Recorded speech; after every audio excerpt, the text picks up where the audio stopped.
For over a century, physics has been locked around a single, unbreakable number.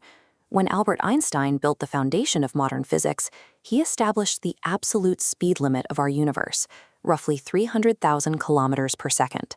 Special relativity dictates that as an object accelerates, its mass effectively increases.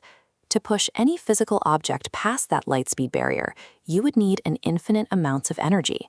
It is a hard mathematical wall. To understand how those galaxies move so quickly, we have to separate Einstein's two major theories. Special relativity governs how objects move through space, but general relativity explains that space is a physical fabric, and that fabric can stretch. Think of two dots on a balloon. As it inflates, the dots move apart. They aren't traveling across the rubber. The space between them is expanding. Einstein's limit restricts objects moving through space, not how fast space itself stretches. Because distant galaxies are simply riding this expanding fabric, they can recede from Earth faster than light without violating the laws of physics. This expansion follows a specific mathematical rule. For every 3.26 million light-years of distance from Earth, space expands at a rate of roughly 70 kilometers per second. This is the Hubble Constant. This creates a multiplier effect. A galaxy 3.26 million light-years away gets pushed at 70 kilometers per second. At twice the distance, it's pushed twice as fast.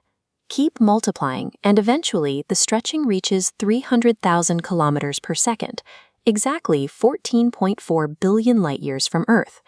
This boundary is known as the Hubble Sphere. Any galaxy located beyond this line is receding from us faster than light, simply because there is so much expanding space between us and it. But this creates a major new problem. Our observable universe has a radius of 46.5 billion light-years. If those galaxies are receding faster than light, why are they still visible in our telescopes? Imagine a photon running toward Earth on a backward-moving treadmill. Because space is expanding faster than light, it initially loses ground. But as the universe ages, the Hubble sphere grows past the photon, finally allowing it to make forward progress. It takes billions of years of fighting this cosmic headwind for that light to finally reach our lenses. This means the deep night sky is an illusion. We see ancient light emitted when those galaxies were much closer, not where they are today. While the observable universe shows us our past, the expansion of the universe is not constant. It is accelerating, driven by a force called dark energy. Because this expansion is speeding up, there is a final mathematical point of no return, the Cosmological Event Horizon, sitting about 16.5 billion light-years away.